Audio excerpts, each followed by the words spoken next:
여러분의 기도와 사랑 때문에 참 큰 기쁨을 얻었습니다. 오늘 여러분 만나게 되어서 너무나 감사합니다. 이 시간 말씀 전하기 전에 잠깐 기도하겠습니다. 하나님 감사합니다. 주님의 은혜와 사랑으로 그리스도 안에서 한 형제된 귀한 사랑하는 성도들과 하나님의 말씀을 나눕니다.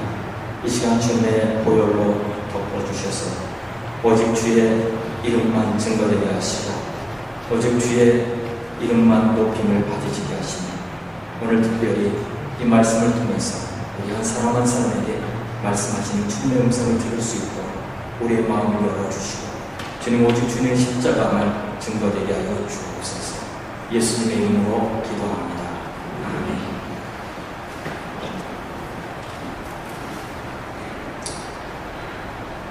(25주년이라고) 하면 굉장히 의미 있는 시간입니다. 결혼도 25주년이라는 은혼식이라고 해서 그 깊이를 새롭게 합니다. 25주년 동안, 25년 동안 하나님의 은혜가 여러분의 교회에 임하였음을 위해서 감사를 드립니다. 물론 그 기간이 결코 쉽지 않았을 것입니다. 때로는 기도가 필요했고 때로는 눈물로 견뎌했을 때도 있었을 것입니다. 그러나 하나님이 사랑하는 교회를 위해서 지난 25년 동안 지켜주신 것에 대해서 감사드립니다. 물론 그렇다고 해서 우리 앞에 역경이 없는 것은 아닐 겁니다. 역경이 없는 교회는 없습니다. 그러나 이제까지도 지켜주셨던 그 하나님이 이후로도 지켜주시리라고 믿습니다. 그리고 여러분 반드시 또 앞으로 여러분에게 주어진 하나님의 은혜를 경험하면서 또 걸어갈 것이라고 믿습니다. 오늘 역사 속에서 수많은 연단과 아픔을 겪으면서도 그때마다 그 연단을 이겨냈던 교회가 있습니다. 그 교회를 여러분에게 소개하고 싶습니다. 바로 오늘 우리가 읽은 본문에 나오는 예루살렘 교회입니다. 이 예루살렘 교회는 기독교 역사상 첫 번째 교회입니다. 그 첫 번째 교회였던 예루살렘 교회는 너무나 아름다운 모습을 가지고 있었습니다. 세상과 구별되는 교회였습니다. 오늘 우리가 읽었던 본문 중에 40절에 이렇게 기록되어 있습니다. 이 패역한 세대에서 구원을 얻으라 라고 베드로가 외쳤는데 바로 그 시대를 패역한 세대였다라고 성경은 말해주고 있습니다. 교회가 이 땅에 모습을 드러냈던 그 1세기는 바로 패역한 세대였습니다. 패역한 세대라는 말은 단지 하나님을 모르는 세대를 두고 하는 말이 아닙니다. 하나님을 알지만 하나님을 대적하는 세대를 말합니다. 로마서 1장 21절에 하나님을 알되 하나님으로 영화롭게도 아니하며 감사치도 아니하고 오히려 그 생각이 허망하였으며 미련한 마음이 어두워졌나니라고 기록하고 있습니다. 바로 그런 시대가 교회가 이 땅에 모습을 드러냈던 시대였습니다. 하나님을 하나님으로 인정하지 않는 시대, 하나님의 존재를 압니다. 그러나 하나님을 두려워하지 않는 시대. 혹시 여러분 가운데 하나님을 두려워하지 않는 그런 삶을 살고 있는 분이 계시지 않습니까? 세상은 2000년 전이나 지금이나 조금도 변하지 않았습니다. 오히려 사람들의 사랑이 더 식어졌고 사람들이 사랑이 식어지는 정도가 아니라 내가 살기 위해서 다른 사람들의 아픔을 조금도 개의치 않는 그런 시대에 우리가 지금 살고 있습니다. 섬기는 자는 없고 섬김을 받으려고 하는 사람은 더 많은 시대에 우리가 살고 있습니다. 이것이 바로 패역한 세대의 특징입니다. 그런 시대에 하나님은 세상에 교회를 세우셨습니다. 그 패역한 세대 가운데 예루살렘의 교회는 세상의 어느 곳에서도 볼 수 없는 그런 아름다운 모습이었습니다. 성경이 기록하기를 하루에 3,000명이 주님께로 돌아오는 교회였다. 수많은 사람들이 이전의 삶을 회개하고 이제는 새로운 삶을 살겠다고 하나님 앞에 결단하고 주님의 교회로 나왔던 교회가 바로 예루살렘 교회였습니다. 사랑하는 성도 여러분, 오늘 바로 여러분의 교회 한미언약 장로교회가 사도행전 이전에 나오는 교회처럼 여러분의 영혼들이 회개하고 세례받고 온 가족이 주님 앞에 나오는 그런 사도행전적인 교회가 되기를 간절히 바랍니다. 말씀이 있습니다. 그리고 그곳에 말씀 위에 선 성도의 아름다운 교제가 있습니다. 그리고 하루에 수많은 사람들이 주님께로 나오는 결단이 있습니다. 그런 교회는 아무리 세상이 어두워졌어도 세상에 빛이 되었습니다. 사람들이 주목하는 교회가 되었습니다. 그러나 여기서만 그친 것이 아닙니다. 세상이 주목하는 그 교회는 역시 세상의 핍박도 함께 경험해야 했습니다. 사도행전 8장부터 시작되는 그 예루살렘 교회에 임한 핍박은 지난 2000년 동안 그치지 않고 지금까지 일어나고 있습니다. 끊임없는 사단의 공격을 받아왔고 실제적으로 교회는 지금 이 시간에도 교회는 핍박을 받고 있습니다. 사단의 공격은 끄짐이 없습니다. 왜냐하면 하나님의 교회는 하나님 주신 사명이 있는데 그 사명을 사단은 원하지 않기 때문입니다. 때로는 작은 공격도 있지만 때로는 심지어는 우리의 살아갈 소망조차 뺏어버리는 그런 공격도 있습니다. 하나님이 세우신 교회는 그러나 그 세상에 오는 그 모든 공격도 이겨나가는다는 사실을 우리 성경 중에서 봅니다. 사도행전 8장을 보십시오. 그 아름다운 교회가 이제 사단의 공격을 받는데 스데반이 순교합니다. 그러자 모든 성도들이 다 흩어지게 되는 일이 일어납니다. 왜냐하면 사도행전 8장 1절에 보면 사울이 그의 죽임당함을 마땅히 여기더라. 그날에 예루살렘에 있는 교회는 큰 핍박이 나서 사도회는 다 유대와 사마리아와 모든 땅으로 흩어지니라고 기록하고 있습니다. 모든 성도들이 다 도망가고 있습니다. 왜? 목숨을 위해서. 사단은 생각했을 겁니다. 이렇게 핍박하면 성도들은 다 떠날 것이고 교회는 더 이상 존재하지 않을 것이라고 생각했을 것입니다. 그러나 예루살렘 교회는 없어지지 않았습니다. 핍박은 받았지만 하나님 교회는 무너지지 않았습니다. 사단은 원했지만 하나님은 허락하지 않으셨습니다. 여러분 놀랍지 않습니까? 왜 이런 일이 일어날 수 있었을까요?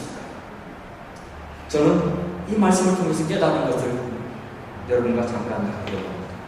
그리고 나아가서 우리 삶 가운데 당하는 어려움이나 역경이 있다면 그 역경을 이겨가는 지혜를 오늘 성경을 통해서 깨닫게 되기 원합니다. 사단은 우리를 넘어뜨리려고 합니다. 그러나 넘어지지 않는 하나님의 교회.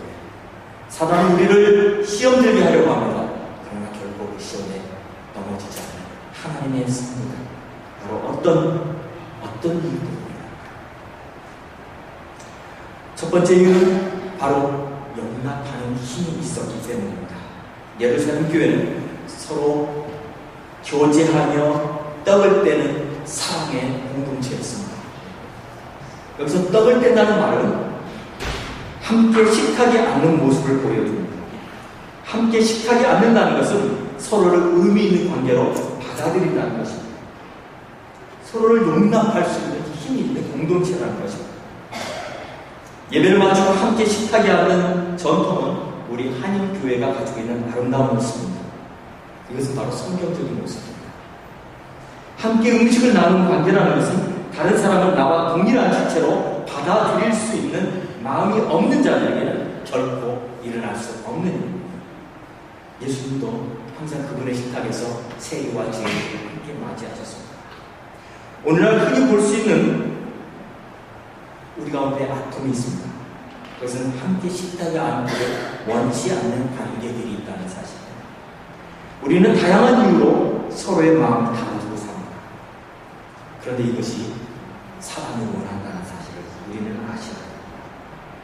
사단이 원하는 것은 분열입니다. 다툼입니다. 하나님의 공동체를 갈라주고 마음이 나눠지는 것을 사단은 원합니다. 이것을 우리는 조심해야 됩니다. 사단은 언제든지 우리의 마음 가운데 찾아옵니다. 다른 사람을 판단하게 하고 정죄하도록 만듭니다. 그리고 분열의 도구로 사용합니다. 그런데 우리는 알아야 합니다. 우리가 판단하면 다른 사람도 우리를 판단한다는 사실을 기억하셔야 합니다. 반대로 다른 사람들을 받아들인다는 것, 그것은 결코 힘이 일어나야 됩니다. 그 사람이 만약 오늘 공공장소에서 그냥 만나고 지나가는 관계라면 아무 상관이 없습니다. 오늘 모임에서 잠시 만나고 지나가는 사이에서 일어나는 잘못할 정도는 우리가 흔히 용서해 줄 수 있습니다. 그러나 매일 주일마다 만나야 하는 관계라면 이야기가 달라집니다. 함께 일을 해야 되는 관계라면 더더욱 어려워집니다. 그러나 나와 달라도 받아들일 수 있는 그 용납하는 마음이 우리에게 있어야 합니다. 서로의 입장을 이해하고 받아들일 때 그 공동체는 역경을 이겨나가는 건강한 공동체입니다. 오늘 본문에 나온 이 첫 번째 교회였던 예루살렘 교회는 서로를 용납할 줄 아는 교회였습니다. 그렇기 때문에 하루에 3,000명이나 되는 사람들이 주님의 앞에 나오는 것이 조금도 이상하지 않았던 것입니다. 여러분 한번 생각해 보십시오. 한 지역에서 3,000명이 한꺼번에 교회로 옵니다. 그러면 그 3,000명이 다 좋은 사람일까요? 전혀 그러지 않습니다. 그 가운데는 서로가 서로를 욕했던 사람들이 있었을 것이고, 그 가운데는 돈을 떼먹은 사람들도 있었습니다. 주님 앞에 나올 수 있다는 것은 그들을 받아들일 수 있는 용납하는 힘이 있는 공동체였다는 것입니다. 우리가 서로를 용납하지 못하는 이유가 그럼 우리가 고집이 세거나 또는 상대방이 나만 못해서가 절대 아니라는 사실을 우리는 알아야 합니다. 많은 경우 우리가 다른 사람을 받아들이지 못하는 때는 우리가 너무나 고다서 그렇습니다. 너무 의로워서 그런 거죠. 왜냐하면 내가 하나님 앞에서 바르게 살기 위해서 바르게 살려고 하다 보니 용납하지 못할 때가 많이 있다는 사실. 그러나 결과는 안타깝게도 비멸이라는 것입니다. 우리는 알아야 됩니다. 세상에 의로운 사람은 존재하지 않습니다. 예수님도 그렇게 말씀하셨습니다. 왜 나를 선하다고 하느냐? 아버지 한 분 외에는 선한 분은 없다라고 말씀하셨습니다. 우리는 너나 나 할 것 없이 아무도 의롭지 않다는 사실을 알아야 됩니다. 이 시각을 우리가 가지고 있을 때에 우리는 서로 받아들일 수 있습니다. 당신도 부족합니까? 나도 부족합니다.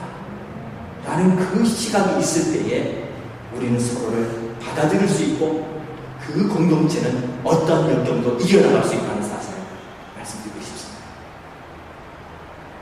예루살렘 교회는 이렇게 나와 다르지만 함께 식탁에 앉을 수 있는 이런 공동체였고 이 공동체를 보고 세상은 놀랐습니다. 그것이 교회였습니다. 마찬가지로 지금 우리들의 교회를 보고 세상은 놀라야 됩니다. 당시 예루살렘 교회는 빈부의 격차가 있었습니다. 모든 계층의 사람들이 왔습니다. 그 가운데는 물질적으로 여유 있는 사람도 있었지만 반대로 도움 필요한 사람들도 있었습니다. 그런데 어떤 일이 일어납니까? 44절에 이렇게 기록되어 있습니다.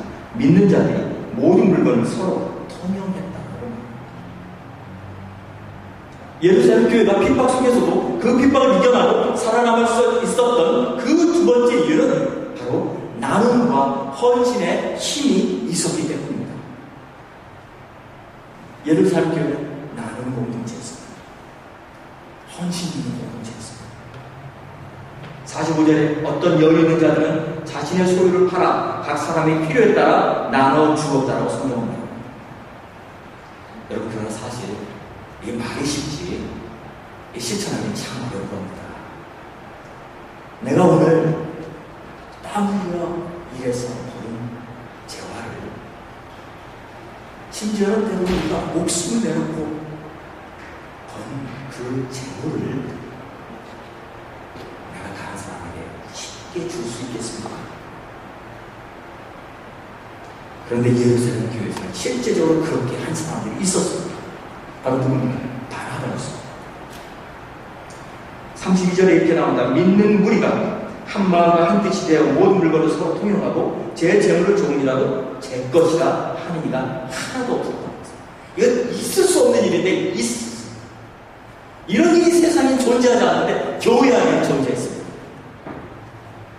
34절과 35절의 경우는 그 중에 삐뚤한 사람이 없으니 이는 밭과 집 있는 자는 팔아 그 판 것의 값을 가져다가 사도들의 발 앞에 두매 저희가 각 사람 필요를 따라 나눠주겠다. 여러분, 그런데 그 다음 절에 보니까 바나바라는 사람이 바로 그 일을 했다는 기억을 했습니다. 그 무리에서 난 레위인족 이름이 요셉이라 사도들이 일컬어 바나바라. 그가 밭이 있음에 팔아 값을 가지고 사도들의 발 앞에 두었다고 써있습니다. 바나바가 그렇게 헌신한 사람이 있어요. 저는 우리 안에 바나바가 많아지길 바랍니다. 바나바가 많은 곳에 은혜가 있습니다. 그런데 그 바나바가 많은 것을 보고 따랐던 사람이 있었죠. 바로 아나니와 삽비라 그들이죠. 자신의 소유를 나눈다는 것은 사실은 말하기도 쉽고 듣기도 쉽지만 실제적으로는 일어나기 어려운 일이죠. 그 헌신이 있을 때에 하나님의 교회가 됩니다. 그런데 그 하나님 앞에 헌신할 수 있는 사람에게는 하나님 나의 공급자라는 이 사실을 믿는 자만 그 일을 할 수 있습니다. 그리고 그 믿음을 가지고 있는 자에게 실질적으로 그 일이 일어납니다. 하나님의 공급이 끝이 없이 일어납니다. 아름다운 이야기가 하나 있습니다. 제가 선교여행을 가려고 할 때 함께 가는 우리 팀원들 가운데 선교비가 채워지지 않아서 힘들었던 분들이 있었습니다. 함께 기도하고 한 날을 정해서 우리가 함께 그 물질을 나누는 시간을 갖기로 했습니다. 각자 할 수 있는 대로 최선을 다하자고 했습니다. 물론 그때 저도 선교사였기 때문에 저도 물질이 없었지만, 그러나 우리가 가지고 있는 조그만 것에서 우리가 조금씩 헌금을 하기로 했습니다. 나중에 그분에게 들으니까 모든 필요한 부분이 다 채워졌는데, 어떻게 채워졌냐면 우리 가운데 한 분이 백지수표를 쓰셨어요. 사실 그런 용기 있는 사람은 할 수 있는 거예요. 그 교회는 다 채워지는 일이 일어났어요. 예루살렘 교회는 폐악한 세상과는 너무나도 다른 교회였습니다. 예루살렘 교회 안에 헌신한 성도들이 모여 있었기 때문입니다. 그런데 이 헌신은 바로 우리 그리스도인들이 가지고 있는 세상의 가치와 같지 않은 놀라운 힘이라는 사실입니다. 바나바의 헌신이 예루살렘의 교회로 하여금 오공을 세상에서 예루살렘 교회를 기억하게 하는 동기가 되었습니다. 우리가 여기에서 한 가지 유념해야 될 것이 있습니다. 하나님은 절대로 헌신하는 그 헌신을 가볍게 보시지 않는다는 사실입니다. 사람들이 채워지지는 않습니다. 그런데 하나님이 채워집니다. 제가 오염 선교사로 동유럽에서 섬길 때 처음에 헌신하고 출국을 하려고 하는데, 출국하기 전에 모든 사람들이 자기의 그 후원금을 채워야 됩니다. 후원금을 채워야 나갈 수 있습니다. 함께 훈련받고 나가려고 했던 어떤 분 가운데 한 분이 출국을 못하겠어요. 이유는 후원금이 안 채워졌어요. 우리 다 채워져서 이제 나갈 수 있는데 한 분이 채워지지 않으니 나갈 수가 없는 거예요. 모두가 다 각자 자기 후원금을 채워야 되기 때문에 다른 사람을 돌아볼 여유가 없습니다. 그런데 제 마음 가운데 그분을 어떻게든지 돕고 싶은 마음이 생깁니다. 나도 선교사입니다. 그런데 제가 그때까지 섬겼던 어떤 교회에 생각지 않았던 퇴직금을 저한테 주는 거였습니다. 선교사로 가기 전에 그 교회에서 섬겼는데 그 교회에서 생각지 않게 저에게 퇴직금을 주시더라고요. 그 퇴직금을 보는 순간 그분을 도와야겠다는 생각이 들었어요. 그래서 그분에게 말하지도 않고 그분이 계시는 그냥 그분을 했어요. 그렇게 해서 그분은 후원금이 채워져서 선교지로 갈 수 있게 됐어요. 물론 제가 여유가 있어서 그렇게 한 게 절대로 아닙니다. 하나님께서 그 마음을 주셨을 뿐입니다. 근데 약 1년쯤 지난 뒤에 저희 후원관리자에게서 연락이 왔습니다. 제가 아는 어떤 다른 분으로부터, 그분이 아닌 다른 분으로부터 후원금이, 특별후원금이 들어왔는데 그 금액이 놀란 사실은 제가 헌금했던 그 금액과 동일한 금액이었어요. 깜짝 놀랐어요. 어떻게 정확한 금액을 하나님이 다른 사람을 통해서도 공급해 주시냐는 거예요. 제가 그분한테 말한 적도 없어요. 하나님이 아신다는 사실이었어요. 하나님은 우리의 헌신을 갚아주시지 않으세요. 하나님 다 갚아주세요. 그런데 갚아주는 정도가 아니라 그거에 몇 배로 주신다는 사실을 저는 경험했습니다. 하나님 정확한 분이세요. 우리가 볼 때는 어리석을 것 같아요. 바나바, 그가 누구든지 자신의 소중한 재물이 하나님의 주사 앞에 내어놓을 때 그것은 하나님의 교회가 되게 하는 놀라운 힘이었습니다.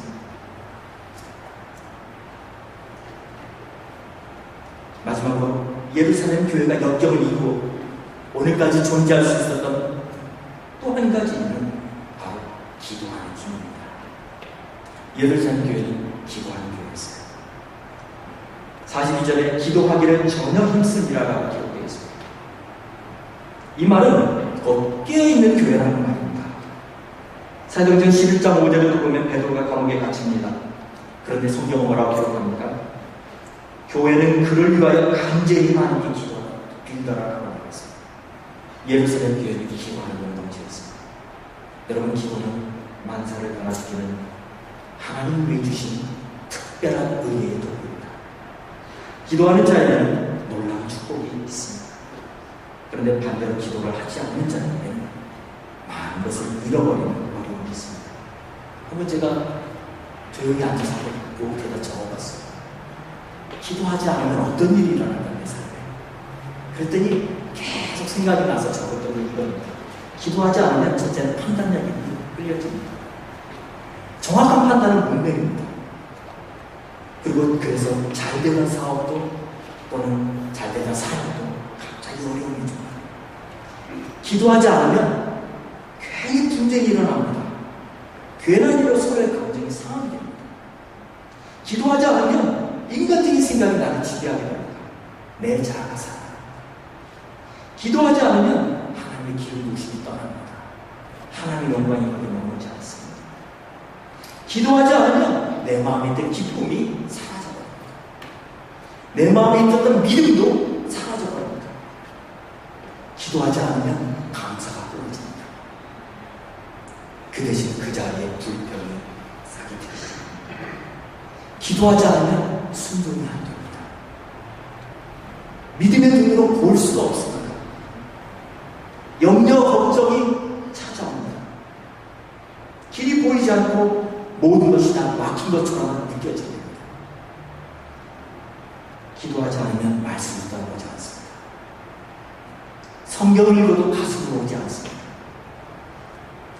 기도하지 않으면 생각지 않게 재정이 자꾸만 빠져나갑니다. 전혀 생각하지 않은 곳에서 돈을 써야 되는 일이 생깁니다. 기도하지 않으면 자녀들이 힘들게 합니다. 직장이나 사업 일들이 자꾸만 꼬입니다. 기도하지 않으면 이상하게 사람들 관계가 어려워집니다. 이 모든 것들이 기도하지 않을 때 일어나는 일들입니다. 여러분 맞습니까? 여러분들도 그렇게 느껴집니까? 그런데 기도하면 이 모든 일들이 전혀 반대방향으로 갑니다. 기도하는 자에게는 하나님의 은혜의 손이 있습니다. 하나님의 은혜의 손은 내가 피할 수 없는 겁니다. 숙명처럼 내 삶을 바꾸는 겁니다. 저는 하나님께서 기도하라는 사이를 이렇게 주실 때가 있었습니다. 그때는 기도해야 됩니다. 아니 별거 아니야 라고 생각하면 곧바로 사단의 공격입니다. 기도하지 않으면 전혀 생각지 않았던 영역에서 지게 됩니다. 그런 경험들을 몇 차례 하면서 그런 사인이 올 때마다 기도해야 되겠구나 라는 마음을 하나님이 주셨습니다. 그때마다 기도를 하게 됩니다. 그런데 사실 우리가 기도하려고 해도 사단은 원하지 않습니다. 자꾸만 우리의 기도를 못하게 만듭니다. 바쁘게 만들죠. 없었던 약속이 생기죠. 갑자기 어떤 일 때문에 기도회를 갈 수가 없게 되죠. 많은 것들이 우리의 삶을 복잡하게 만드는 것입니다. 왜? 사단이 우리로 기도하는 걸 원치 않기 때문에. 몇 년 전입니다. 바로 2년 전입니다. 기도하고 싶은 마음이 있어서 한 주간 기도원에 가기로 마음을 먹었습니다. 기도를 하겠다 이렇게 마음 먹고, 물론 이제 아이들이 기도를 하려니까 아이들도 방학을 하기를 기다렸고, 또 교회에 어떤 행사가 없는 때를 날짜를 찾다 보니까 딱 날짜를 정했어요. 그리고 이제 기도를 가려고 마음을 먹는데 갑자기 일기예보가 몇 년 만에 오는 허리케인이 온다는 겁니다. 그리고 지대가 낮은 지역에는 분명히 침수가 될 거라는 그런 얘기를 하고 있었습니다. 저희가 지금 살고 있는 그 렌트한 집은 제가 옆집 아저씨를 통해서 들었기를 지난 10년 동안 2번이나 침수가 됐었다고 합니다. 그리고 이번엔 또다시 침수가 될 거라고 그래요. 그런데 기도는 가려고 마음을 먹었는데, 이거 갔다가 만일 집 비 오놨는데 거기에 침수되고 있는 어떻게 됩니까?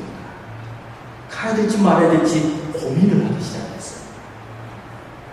이제 짐도 다 싸놓고 내일 아침 출발해야 되는데 마음이 심란한 겁니다. 그래 이제 밖에 보니까 창문에 이제 번개가 치는데, 번개가 얼마나 가까이서 치는지 깜짝깜짝 놀라고,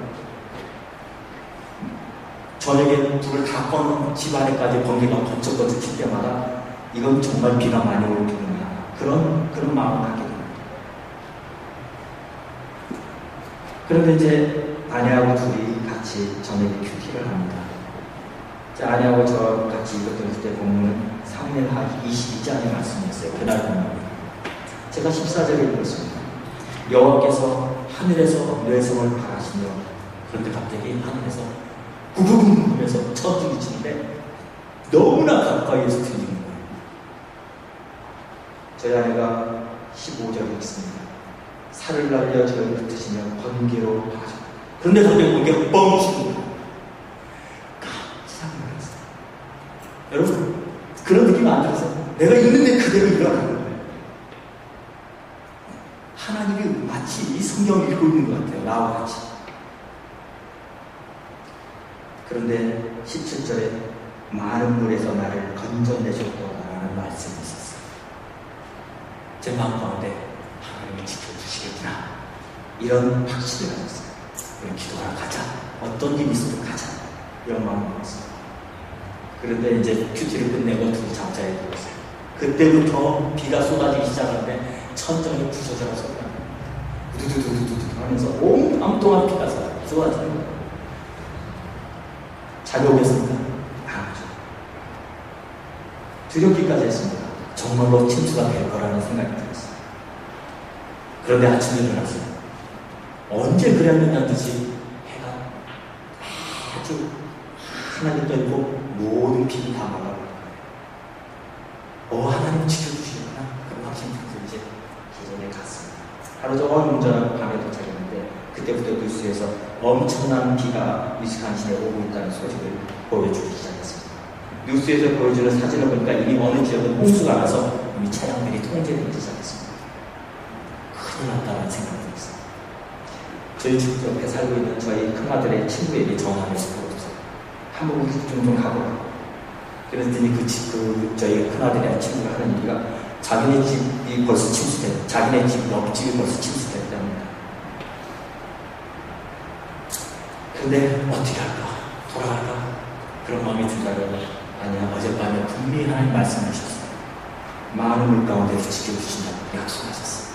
이 말씀 붙들기하고 염려하지 말자, 하나님의 말씀 붙들자, 그렇게 생각하고 일주일 동안 기도하고 그리고 토요일에 집으로 돌아왔어요.